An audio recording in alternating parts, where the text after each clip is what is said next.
Good evening all of you. Sorry, थोड़ा technical issues की वजह से हम थोड़ा लेट हो गए आज। चलो, ADB granted loan of 200 million to India for waste management. Asian Development bank थोड़ा दिन पहले डिस्कस किया था हम लोगों ने। मेंबर कौन है इसके ADB के?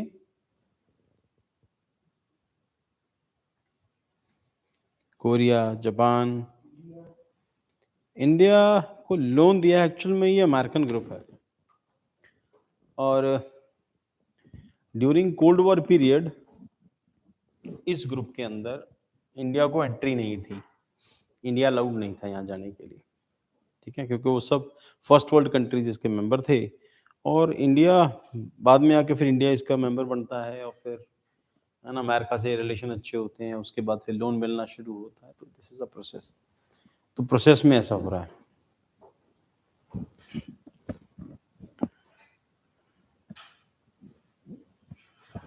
हाँ यस, कोरिया, जापान वगैरह, कोरिया, जापान और बाकी सब जितने लोग अमेरिका के सपोर्टर, इवन अमेरिका भी इसका मेंबर है ADB का, एशियन डेवलपमेंट बैंक का। सिंगापुर, थाईलैंड, मलेशिया, इंडोनेशिया, ये सब वाइट टाइगर्स हैं जो फर्स्ट वर्ल्ड कंट्री के मेंबर्स थे, है ना। फर्स्ट वर्ल्ड कंट्री के साथ मेंबर तो नहीं थे, फर्स्ट वर्ल्ड कंट्री से जुड़े हुए जरूर थे। तो इनकी इकोनॉमी को भी एशियन टाइगर्स इनको कहते हैं, क्योंकि इकोनॉमी का साइज ठीक ठाक है, बड़ी इकोनॉमी है इनकी।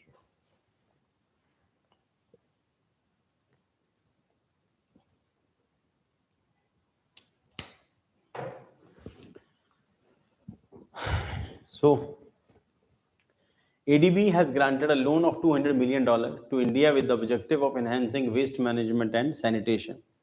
This initiative by ADB seeks to improve the management of municipal solid waste under the Swachh Bharat Mission, Urban Mission (SBM2), with oblique all cities to achieve a garbage-free status for the year 2026. हम जिसको यहाँ पे बनाया है, तो India को garbage free करने का प्रोसेस है यहाँ पे, कि आने वाले टाइम के अंदर जैसे हम लोगों ने वर्ल्ड की बाकी कंट्रीज में देखा है कि चीज़ें चेंज हुई हैं। गुड इवनिंग दीपक। तो चीज़ें चेंज हुई हैं, और चीज़ें चेंज हो जाने के बाद एक सेकेंड, स्टूडेंट को शायद पता नहीं चला आज PPT का।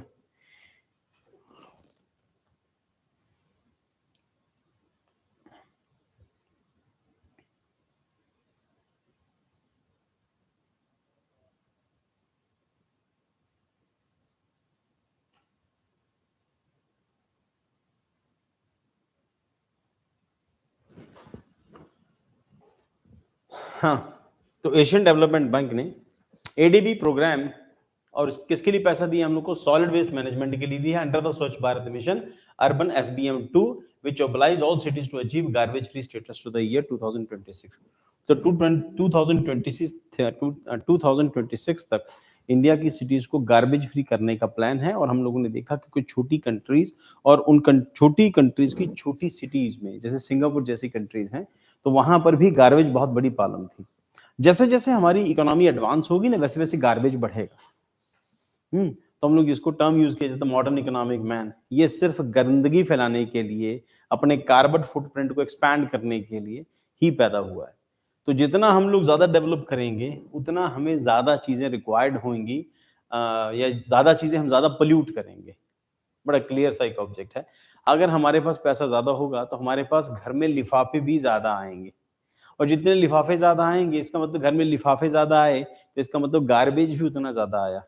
वो रॉ आया या कुक्ड आया, डायरेक्ट आया, इनडायरेक्ट आया, वो ईटेबल आया या नॉन ईटेबल आया। जब अमेज़न का घर में पैकेट आता है तो उसके साथ उसका गार्बेज भी आता है, प्लास्टिक का लिफाफा, अंदर गत्ता, वो गार्बेज भी आता है साथ में। तो जैसे जैसे इकोनॉमी राइज करती है ना, वैसे वैसे गार्बेज बढ़ता है और कार्बन फुटप्रिंट बढ़ता है, वैसे वैसे एनर्जी रिक्वायरमेंट्स बढ़ती है। ठीक है, अब जितना कुछ आया उस सबको प्रोसेस करने में इलेक्ट्रिसिटी लगी है ना, या जितना कुछ रॉ घर में आया उसको बनाने के लिए भी इलेक्ट्रिसिटी लगेगी या फिर गैस लगेगी। तो ये मॉडर्न इकोनॉमिक मैन है, जितना ये ज्यादा खाएगा, जितना ग्रो करेगा, उतना ज्यादा पोल्यूट करेगा, उतना इसको पानी चाहिए होगा। हम लोगों ने कल परसों एक मॉर्निंग में इकोलॉजी एनवायरनमेंट की क्लास में डिस्कस किया था कि पनीर नहीं खाना चाहिए, पनीर क्यों नहीं खाना चाहिए? पनीर खाने का मतलब 1 किलो पनीर का मतलब है लगभग 750 ग्राम दूध वेस्ट हो जाएगा। 1 किलो पनीर में से लगभग 300 ग्राम 1 किलो दूध में से लगभग 300 ग्राम पनीर निकलता है। बाकी 700 ग्राम जो दूध है, जो वेस्ट हो गया, अब उस हलवाई से पूछ के देखो क्या करते हो? इसको नाली में गिरा देते हैं। ठीक है ना? तो किसी और के हिस्से का सस्ता दूध आपने पनीर में कन्वर्ट कर लिया। That is modern economic man. जितना ये ज्यादा खाएगा, जितना इकोनॉमी में पैसा ज्यादा आएगा, उतना ज्यादा वेस्ट होगा, उतना गार्बेज बढ़ेगा। गांव में गार्बेज क्यों नहीं होता?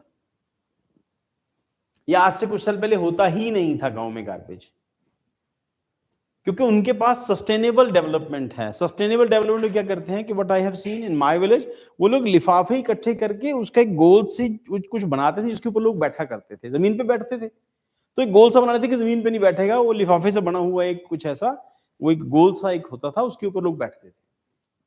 जो कोई बाहर आया अपने घर का काम करना है तो उसके ऊपर बिठा दिया जाता था। नाम उसके अलग अलग हो सकते हैं। तो उनको पता है सस्टेनेबल यूज कैसे करना है ना। हमारे पास जब इकोनॉमी में पैसा कम था तो आप लोगों ने वो एक जोक सुना होगा, है ना, कोई बड़ा फेमस कॉमेडियन है कि वो मेरी माँ पहले हमारे घर में ये चीज आई, फिर उसका ये बना, फिर अल्टीमेटली उसका वो किचन साफ करने वाला बन गया, फिर अल्टीमेटली गाड़ी धोने वाला बना। That is sustainable development. अब क्या लोग नए कपड़े फेंक देते हैं, ठीक है ना। तो उस जमाने वो सस्टेनेबल डेवलपमेंट का प्रोसेस था कि एक ने पहने, फिर दूसरे ने, फिर तीसरे ने। वो जनरेशन जब पैसे कम थे, बाप की पैंट छोटी करके बड़े बेटे को, बड़े बेटे की पैंट छोटी करके उसके छोटे बेटे को, या फिर छोटा बेटा बड़े बेटे वाली पैंट पहनेगा, संभाल के रख लेते थे। बेशक 5 साल का है वो, 5 साल संभाल के रखो, जब छोटा बड़ा होगा तो ये पहन लेगा, ठीक है ना। अब क्या है, अरे पैसे हैं कोई बात नहीं, पुरानी थोड़ी पहनेगा नया बेटा, है ना, छोटे वाला बेटा। तो वो नए, और दैट इज द पॉइंट कि इससे क्या हो रहा है, गार्बेज बढ़ रहा है। अब गार्बेज बढ़ रहा है, अब उसके लिए सस्टेनेबल डेवलपमेंट का कॉन्सेप्ट है, पर उसके लिए आप इसको क्या करेंगे, वो लोगों को रोक तो सकते नहीं। अब यही होगा, जैसे जैसे हम लोग ज्यादा कमाएंगे ज्यादा खाएंगे, ज्यादा खाएंगे ज्यादा बीमारियां होंगी, ज्यादा बीमारियां होंगी, हम लोग खुद ही एनवायरमेंट के लिए डेंजरस हैं, because we also produce methane gas जो पेट में भर जाती है ओवर ईटिंग से, है ना। गाय भैंस चलती नहीं, उनमें गैस भर जाती है, ठीक है ना। दैट इज सब ओवर ईटिंग से है, सब ओवर यूज से है, और एनवायरमेंट का over use is the result is this garbage. और दिल्ली में जब मैं पहली बार गया तो उस टाइम पे लगभग सुबह हो रही थी, तो मैं कहा यार बड़े अजीब शहर है, यहाँ पर तो पहाड़ भी है। लोग कहते दिल्ली बड़ी गंदी है, यहाँ पर तो पहाड़ है। बाद में समझ आया वो पहाड़ नहीं थे, वो ये गार्बेज के पहाड़ थे। तो पहाड़ कैसे आ गए दिल्ली में? गार्बेज के पहाड़ थे, यस। यहाँ पर भी है ताजपुर रोड के ऊपर इसी तरह से बड़े बड़े पहाड़ बने हुए। कौन सा रोड? ताजपुर रोड पे, है ना। यस यस, सारे शहर का कूड़ा वहां जाता है। अभी क्या प्लान क्या है कि सस्टेनेबल गार्बेज फ्री कंट्रीज को, गार्बेज सिटीज को गार्बेज फ्री करना है 2026 तक। और उसके लिए एशियन डेवलपमेंट बैंक ने इंडिया को पैसा दिया है। ADB programme is depicted in the accompanying infographics will be executed in 100 cities spread over 8 states, emphasizing climate resilient and social inclusivity. Details of MSB in India. MSB encompasses solid or semi-solid waste from commercial and residential sources, including treated biomedical waste. However, it excludes hazardous waste from the industrial areas with municipal regions. तो hazardous waste को हटाएंगे, ठीक है। तो biomedical waste तो क्या है इसके अंदर, encompasses solid और semi solid waste from commercial and residential sources including treated biomedical waste है, हॉस्पिटल से जो ले जाते हैं ट्रीट किया हुआ, सुइयां वगैरह तोड़ दी हैं वो सब, क्योंकि वो सब डिकम्पोजेबल है। तो treated biomedical waste, however it excludes hazardous waste, वो नहीं आएगी इसके अंदर। जो इंडस्ट्री से निकला हुआ खतरनाक जो केमिकल्स हैं वो सब नहीं आएंगे from industrial area with municipal region. According to the Central Pollution Control Board CPCB report from 2020-21, India generated 1.6 ton per day TDP for solid waste। 1.6 lakh ton एक दिन में हम लोग प्रोड्यूस करते हैं garbage, solid waste, with 95.4% being collected but only 50% underwent treatment. The responsibility of MSW management lies with urban local bodies। शहरों के अंदर ही challenges in MSW management in India। Initially, urbanization neglected the incorporation of MSW management as a fundamental component. It is suboptimal compliance with the source segregation. ULBs face financial constraints resulting in insufficient funds for effective waste management. सबसे बड़ी दिक्कत यही है कि fund नहीं आता, fund नहीं आता, मैनेजमेंट नहीं होती, तो कूड़ा ऐसे ही एक के ऊपर पहाड़ के ऊपर पहाड़ बनता जाएगा फिर, ठीक है। और जब आप भी जब सामान खरीदने जाओ ना, तो कोशिश करो प्लास्टिक नहीं लो साथ में। कोई सामान लेके आओ, कोशिश करो उसको किसी घर से कुछ बैग वैग लेके जाओ जिसमें डाल लो। जब आप हर बार कोई भी छोटी चीज, छोटी से छोटी चीज लेके जब आप लिफाफा मांगते हो ना, तो आपने जो लिफाफा खरीदा है वो परमानेंटली इस एनवायरनमेंट का पार्ट बन गया। वो आपकी 10 जनरेशन तक वो लिफाफा एज इट इज रहेगा एनवायरनमेंट, वो खत्म नहीं होगा। और उसका सोल्यूशन क्या है? बायोडिग्रेडेबल। बायोडिग्रेडेबल कितने लोग यूज करते हैं? सब्जी वाले से बायोडिग्रेडेबल प्लास्टिक एक्सपेक्ट ही नहीं कर सकते, ठीक है ना। तो ये होना नहीं चाहिए, पर लोग धीरे धीरे समझदार होंगे तो चीजें हो जाएंगी। होने से भी कुछ नहीं होता ना, जब लोग खराब है तो सरकार भी क्या कर लेगी। सरकार जितने मर्जी लोग बना दे, हर आदमी लिफाफा लेके पहुंचा हुआ है, कुछ भी लेने पहुंचता घर से लेके नहीं जाता। आदत नहीं डाली ना, पिछली सरकारों ने आदत नहीं डाली, तो नई जनरेशन की आदत खराब हो गई। उसके बाद solid waste management rule of 2016 provide comprehensive criteria for establishment solid waste processing and treatment facilities among the other provisions. अभी भी सरकार का फोकस जो है वेस्ट मैनेजमेंट पर है, जबकि उनका फोकस ये होना चाहिए कि वेस्ट डेवलप ही ना हो।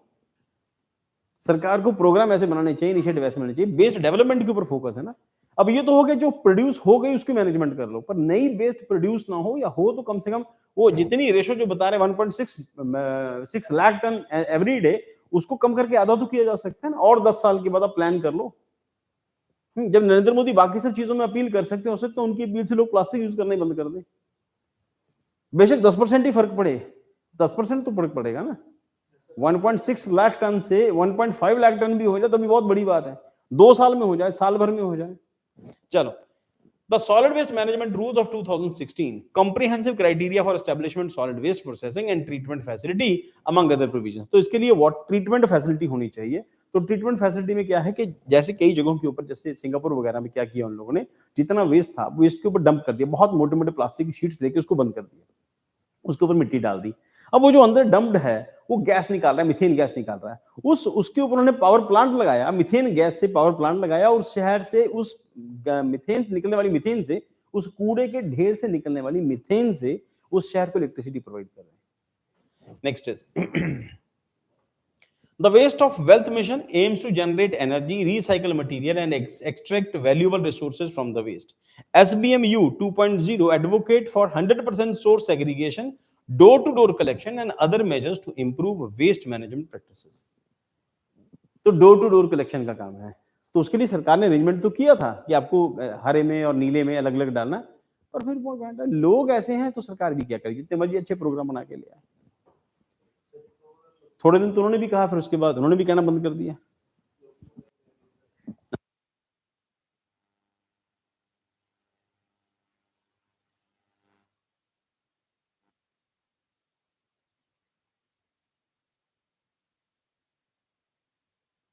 India's first winter scientific expedition for Arctic launched by Ministry of Earth Sciences. Arctic Ocean पता है ना, आर्कटिक कहाँ पे है? Arctic and Antarctic. आज सुबह हमारा जो ज्योग्राफी का टेस्ट हुआ उसमें भी हम लोगों ने इसको डिस्कस किया, कुछ लोग कंफ्यूज थे इसके अंदर ना। यस, गार्बेज बैंक है वहां पे। The Ministry of Earth Sciences has initiated India's inaugural winter scientific expedition to the Arctic, marking a significant step to the country's scientific exploration endeavors in India's polar regions, including Arctic and Antarctic. These scientific ventures are conducted under the Polar Science and Cryosphere Research Scheme, overseen in the National Center of Polar and Ocean Research and Institute, falling under the purview of Ministry of Earth Sciences. Since 2008, India has maintained a research-based name Himadri in Arctic region. तो हम लोगों ने discuss भी किया हुआ, Himadri Arctic के अंदर है, अंटार्कटिक के अंदर कोई नहीं था अभी तक। तो अभी हम किसके डिस्कस कर रहे हैं? अंटार्कटिक की। तो Himadri in Arctic region situated in the Svalbard, Norway, historically the base primarily accommodated scientists during the summer months from April to October. अप्रैल से अक्टूबर। Thank you.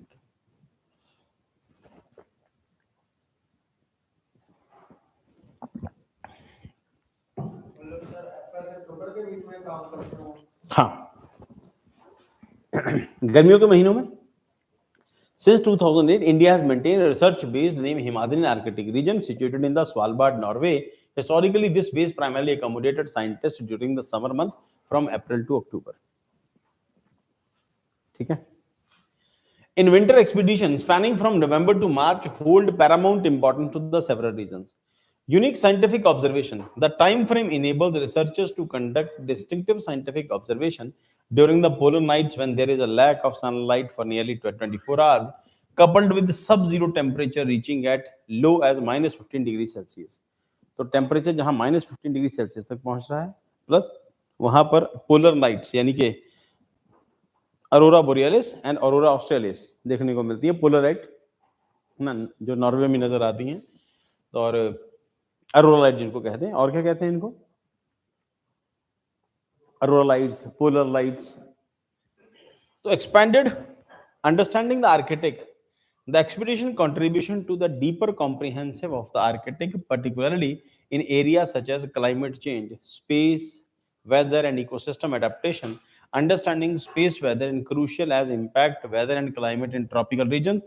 तो कुल मिला के रिसर्च के पीछे लॉजिक ये है कि यहाँ इन एरियाज के अंदर थोड़े बहुत चेंज आने से या क्लाइमेट के अंदर चेंजेस क्या आ रहे हैं, ठीक है, क्योंकि वो एक्सट्रीम ठंडे इलाके हैं, तो उन इलाकों से आने वाली हवाएं या उन इलाकों तक पहुंचने वाली हवाओं का हमारे एरियाज में इक्वेटोरियल रीजन के अंदर या फिर ट्रॉपिकल रीजन के ऊपर क्या इंपैक्ट हो रहा है. रिसर्च का बेसिक लॉजिक यही है. उसके बाद extended operations in the Arctic. By emerging in winter operations, India join the league of select nations with prolonged in time activities in Arctic. की research area encompasses atmospheric and space sciences, environmental chemistry, terrestrial ecosystem and astrophysics and more. Challenges associated with Arctic exploration included the absence of unified governance framework akin to Arctic Treaty, the presence of various national jurisdictions, limited access, harsh climate condition and extended period of darkness. तो सबसे बड़ी दिक्कत यही है कि limited access है, ठंड बहुत ज्यादा है, एक्सट्रीम ठंड है वहां पे. उसके बाद हार्श क्लाइमेट कंडीशन है, पता नहीं कब बर्फ का तूफान आ जाए.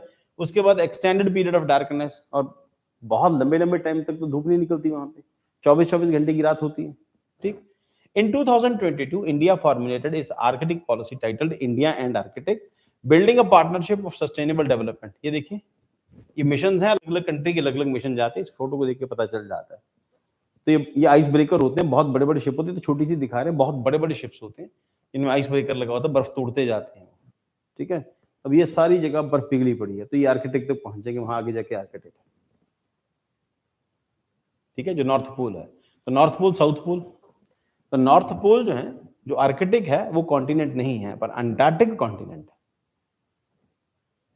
पता है ना, वहां पे सिर्फ बर्फ है.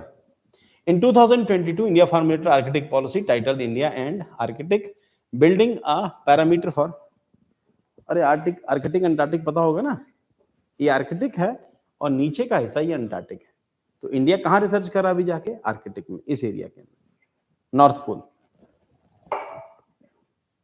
Building a parameter for sustainable development. Additionally, India has contributed to Arctic research by deploying the IND-ARC, a multi-sector mode observatory in the Kongs Jordan Fjord in 2014. अब आप लोगों को फियॉर्ड्स पता होगा बेटा, जिन लोगों ने ज्योग्राफी की क्लास की हुई है मॉर्निंग में. बताओ व्हाट इज फियॉर्ड? नहीं तो गुड मॉर्निंग बेटा, गुड इवनिंग सॉरी. हाँ बताओ बेटा, आप लोग जिन लोगों ने इवनिंग क्लासेस की हुई हैं, व्हाट इज फियॉर्ड या फिजॉर्ड्स? फियॉर्ड और फिजॉर्ड अभी रिसेंटली उसको कोई इंपॉर्टेंस भी मिली है. जो नॉर्वे के अंदर हम जो लेक थी उसको, नॉर्वे के फिजॉर्ड्स को. हाँ yes, water comes in valley. हाँ यस, हाँ water comes in valley. Oceanic water enter कर लो, या फिर ये कहो कि यहां से रिवर ओशन तक मिलती है तो ओपन एरिया है. ठीक.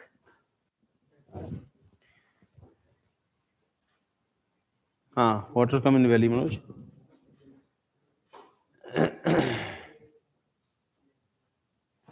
Water comes in valley in coastal areas. ये भी इंपॉर्टेंट है, कोस्टल एरियाज के अंदर. तो building a partnership for sustainable development हो गया. उसके बाद Kings George फिजॉर्ड in 2014. Since 2013, India has held observer status in the Arctic Council and it is also a signatory of the Svalbard Treaty in 2020. तब आपको क्या करना है, जाके स्वालबार्ड ट्रीटी चेक करना है नेट के ऊपर जाके। अब नेक्स्ट फिर एक फिश की न्यूज है ना, कितनी सारी फिश हो गई, 6-7 फिश तो हो गई। इस बार फिश का क्वेश्चन पक्का आएगा। चम सालमन, चुम salmon, CHUM। Recently scientist have made fascinating discovery. ये सालमन फिश है बेटा, ये सालमन फिश, ये साइज में काफी बड़ी है। ये सालमन, ध्यान रखना सालमन जो है वो ट्रॉपिकल एरियाज में मिलती है, कंपैरेटिवली वार्म वाटर में। रीसेंट क्या है, ये ठंडे इलाकों के अंदर और बहुत ठंडे इलाकों के अंदर भी फिश मिलनी शुरू हो गई। ठीक, recently scientists have made some fascinating discovery. Chum salmon, a migratory fish species, have been identified engaging in spawning activities within the Arctic waters. और इससे पिछली न्यूज भी यही है कि इंडिया आर्कटिक में रिसर्च करने गया है और ये फिश भी आर्कटिक वाटर्स में मिल रही है। तो ट्रॉपिकल फिश जो है आर्कटिक वाटर्स में मिल रही है, इसका मतलब ये भी अपनी नेचर के चेंज कर रही है। ठीक है, तो chum salmon scientifically classified as anadromous salmonid fish, salmonid fish follows a distinctive life cycle. Life cycle क्या है? They commence their life cycle by hatching in freshwater streams and rivers. Subsequently, they embark on migratory journey in the saltwater environment of the ocean, where they feed and undergo significant growth. Notably, chum salmon do not linger in freshwater for prolonged period. ठीक है, तो fresh water period के अंदर बहुत लंबे time तक linger नहीं कर सकती। Allies commonly referred to dog salmon, this species is recognized for its unique characteristics. Distribution: chum salmon boasts the title of the most extensive distribution among the Pacific salmon. Their habitat spans across the North Pacific Ocean, encompassing the Arctic coast of Canada as well as the northern coastal region of North America and Asia. Early life: during their initial stages of life, chum salmon inhabit freshwater streams, estuaries, and associated wetlands. Their environments serve as a crucial space for the growth and feeding. ठीक है, starting इनकी यहीं से है, fresh water stream से, estuary से and associated wetland से। और कहां मिल रही है? आर्कटिक के अंदर। These environments serve as crucial space for the growth and feeding. Later life, the subsequent phase of their life unfold the expansive ocean where they forage and thrive. Eventually, these migratory marvels return to the stream and tributaries of the birth and complete their life cycle through spawning. तो फिर streams and tributaries के अंदर फिर दोबारा से आ जाती है। Then उसके बाद the revolution of chum salmon spawning in the Arctic adds a new dimension of our understanding of their migratory pattern and underscore the intricate ecological dynamics of their remarkable fish. तो fish भी अब जो fresh water में मिलने वाली fish है वो Arctic तक मिल रही है, तो अपनी नेचर चेंज कर रही है। उसके पीछे कोई भी रीजन हो सकते हैं, या ये कहो कि ये नया फैक्टर है, और दूसरा हम ये भी मान सकते हैं कि हमारी अभी तक समझ कम थी इस फिश के बारे में, अभी तक नहीं मिली थी, पर जा तो सकती है। हमारी समझ कम थी, नई चीज देखने को मिली। अब नया टॉपिक है the tempo satellite. UPSC question पूछ सकती है व्हाट इज टेम्पो सैटेलाइट। आगे 4 ऑप्शन लिखी होंगी, चारों आपस में बड़ी क्लोज होंगी। द टेम्पो सैटेलाइट, ये जो सैल्मन फिश वाला कॉन्सेप्ट है, ये मेंस में काम आएगा, या फिर आपसे क्वेश्चन पूछ सकते हैं कि लाइफ साइकिल क्या है सैल्मन फिश का, कहां होती है। ये नहीं पूछेंगे कहां मिली है, कहां होती है, क्या टाइप, क्या खासियत है इस फिश की। तो इसका मतलब फिश का एक क्वेश्चन पक्का हो गया। इसका मतलब ये कंफर्म होता जा रहा है कि यूपीएससी एक फिश का क्वेश्चन जरूर पूछेगी प्रीलिम के अंदर। The TEMPO satellite, short of tropospheric emissions monitoring the pollution, is a cutting-edge instrument deployed by NASA to monitor air pollution on the hourly basis, showcasing noteworthy advancements that have prompted consideration for extending its operational life. अब क्या काम कर रहा है ये? टोपोस्फेरिकल emission monitoring. टोपोस्फियर में, टोपोस्फियर तो पता है ना, सबसे पहली लेयर टोपोस्फियर होती है। टोपोस्फियर के ऊपर कौन सी लेयर होती है?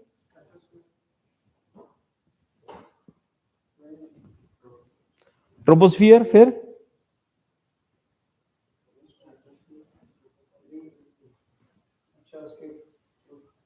हाँ उसके ऊपर,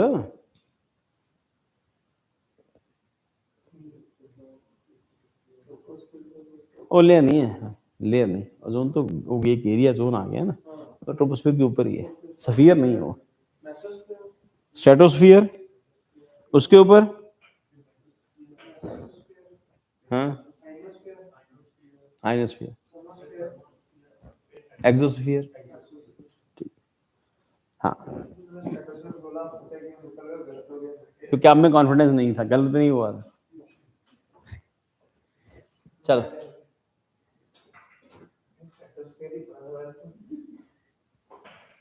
कॉन्फिडेंस नहीं था ना। नेक्स्ट, की feature of the tempo satellite, geographical coverage. Tempo has a wide ranging monitoring scope that span across the North America, encompassing regions from Canada's oil sands to the Yucatan Peninsula. Its coverage extends from the Atlantic to the Pacific Ocean. तो सिर्फ Atlantic to Pacific, ठीक है। तो अगर ये Atlantic to Pacific है, इसका मतलब ये पोलर सैटेलाइट है,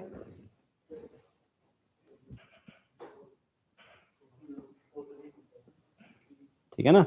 ये पैसिफिक है और ये अटलांटिक है।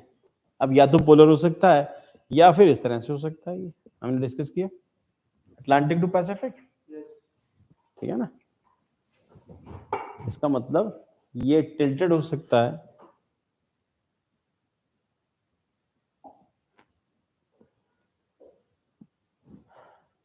ये अगर अर्थ है तो हमने डिस्कस किया था सैटेलाइट के चक्कर लगाने का प्रोसेस, तो इसका मतलब ये सैटेलाइट अटलांटिक टू पैसिफिक चक्कर लगा रहा है, इसका मतलब ये ऐसे चक्कर लगा रहा है,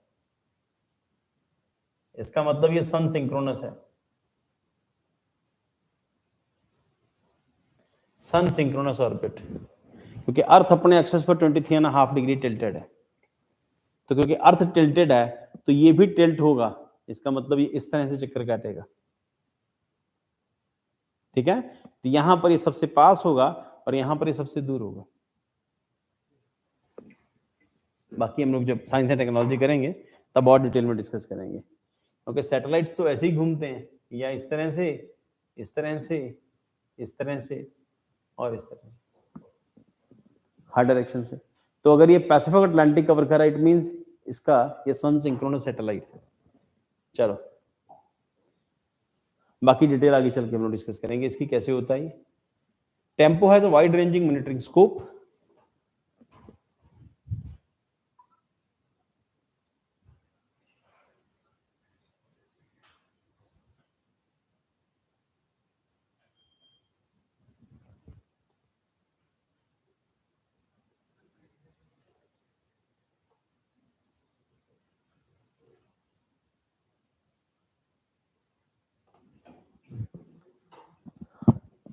चलो बेटा, monitoring scope, the span across North America encompassing region of Canada's oil sands होगा Yucatan Peninsula. Visual constellation, the satellite operates as part of virtual constellation alongside North Korea geostationary environment, monitoring spectrometer, GEMS, and European Space Agency upcoming satellite. Together they form a collaborative effort aimed at comprehensive air pollution monitoring over the northern hemisphere. तो इन सब के साथ मिलके, south Korea के साथ मिलके, और उनका कोरिया का जियो स्टेशनरी एनवायरनमेंट मॉनिटरिंग स्पेक्ट्रोमीटर है, उसके बाद यूरोपियन स्पेस एजेंसी, ये तीनों मिलके लगातार नॉर्दर्न हेमिस्फीयर पे होने वाले पोल्यूशन को चेक करते रहेंगे।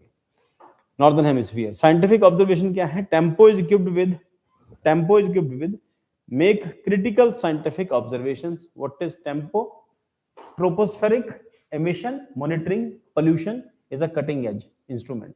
So tropospheric emission monitoring of pollution. So TEMPO is equipped with make critical scientific observation including measurement of ozone, nitrogen oxide, sulfur dioxide and formaldehyde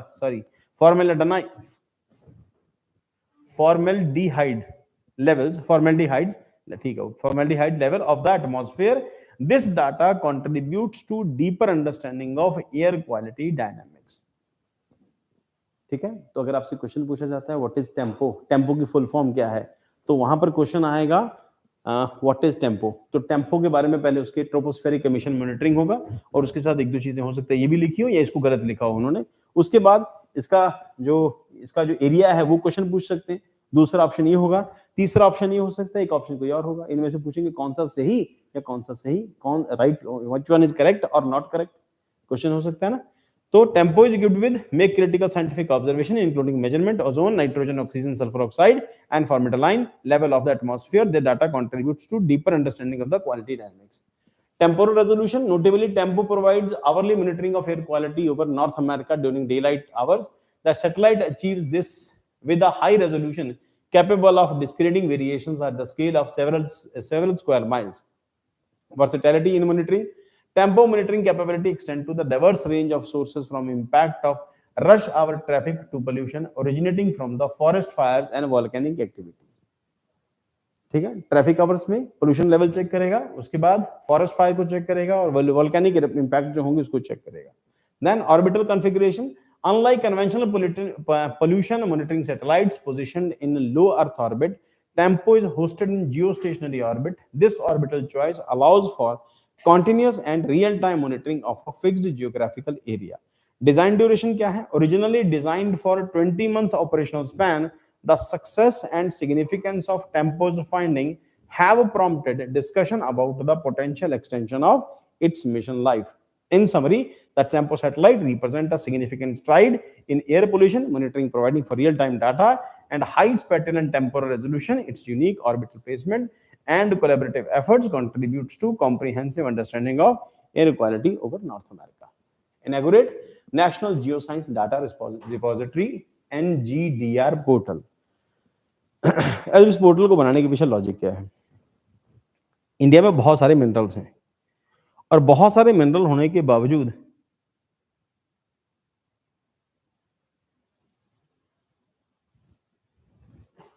बहुत सारे लोगों को नहीं पता कि हमारे मिनरल्स कहाँ कहाँ पर हैं। गवर्नमेंट के पास उसका ऑफिशियल डाटा नहीं है। अब इस न्यूज का कुल मिला के जो क्रक्स है वो ये है कि उस डाटा को ऑफिशियली एक पोर्टल के ऊपर लेके आएंगे, किस एरिया में कितना डाटा, कितना पोटेंशियल है, किस एरिया के अंदर कितने मिनरल्स पड़े हैं, कोल कितना है, आयरन कितना है, जो क्रिटिकल मिनरल्स हैं वो कितने हैं, कहां कहां पर कौन कौन सा है। तो कुल मिला के इस न्यूज का क्रक्स यही है। ठीक है, तो पर्पस क्या है? India portal to comprehensive offline platform design for facilitate access, sharing, analysis of geospatial information throughout India. Collaborative NGDR initiative for collaborative efforts spearheaded by Geological Survey of India and the Bhaskaracharya Institute of Space Application and Geoinformatics BISAG and उसके बाद democratizing geoscience data. The initiative marks for significant stride in democratizing crucial geoscience data. It empowers stakeholders from various industries and academies for providing unprecedented access to individual resources. तो जो जो data आपको मिलेगा उस data के साथ साथ private कंपनियों को एंगेज करेंगे और जो भी क्रिटिकल मिनरल्स आपको मिल रहे हैं, जो नॉर्मल मिनरल्स मिल रहे हैं, क्योंकि इंडिया कोल का सबसे बड़ा, उसके बाद दुनिया में उसके पास बहुत इतना बड़ा कोल पड़ा है, तो बावजूद इसके कोल हम इंपोर्ट भी करते हैं। बहुत ज्यादा कोल हम एक्सप्लोर कर रहे हैं और कोल का एक बहुत बड़ा हिस्सा जो इंपोर्ट भी कर रहे हैं। ठीक है ना, बाकी रिसोर्सेज हमारे पास नहीं, समझ आता है। कोल हमारे पास होने के बावजूद हम कोल इंपोर्ट कर रहे हैं, रीजन उसके पीछे एक्सप्लोर नहीं करते, पता नहीं, डाटा नहीं पता है कितना पड़ा है कितना नहीं पड़ा, तो सारा एक ही पोर्टल के ऊपर आ जाएगा और कौन कौन से मिनरल हैं वो डाटा सब एक जगह पे आ जाएगा।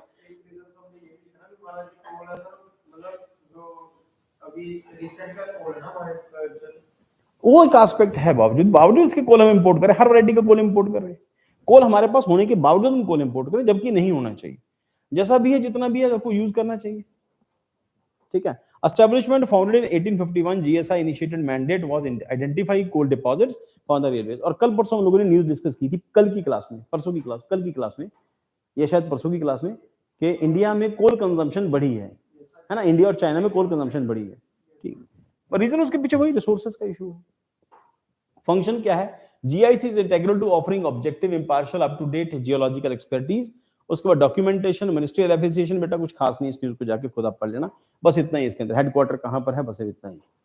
बस ये कि इंडिया अपने सारे रिसोर्सेज को एक पोर्टल के ऊपर ले आया। ठीक, अब उससे क्या है कि डाटा डिस्कवर करना थोड़ा सा इजी हो गया काम।